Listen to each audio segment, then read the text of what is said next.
krimināla bandītisku uzvedību no patreizējās Rīgas domas. Aktuāls jautājums par auto novietošanu Rīgas centrā. Ko tu domā par to?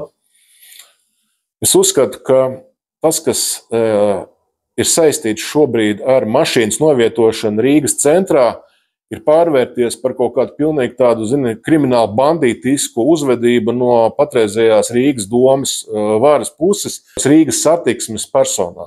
Jo tas, kā uzvedās tie soda kvīšu licēji, burtiski liekas, ka viņi aiz stūra skatās, kad ir kāds kaut kur bišķiņ nepaiet malā, lai varētu ātri pieskriet un to izdarīt.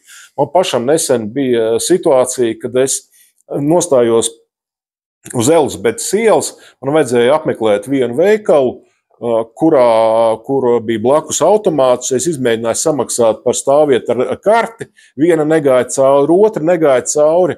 Un, principā, man nebija citu opciju tajā brīdī. Man vienkārši, es domāju, es 5 minūtēm ātri ieiešu veikalā, nopirkšu, ko vajag. Tur jau šitie brāļi, viens jau bija jau atskrējis un uzlicis jau to kvīti. Es viņam paskaidroju, ka kartes neiet. Viņš pārliecināja, viņš teica, man tas neinteresē, jūs tur pēc tam varat kaut kur pārsūdzēt. Nav ko darīt man citu. Tas ir ļoti nedraudzīgi, un es uzskatu, ka pirmā pusstunda, lai bez stresa cilvēks, kuram vajag nokārtot kaut kādas īstermiņa darīšanas, būtu par velti. Savā laikā, ja es nemaldos, tās bija 20 minūtes.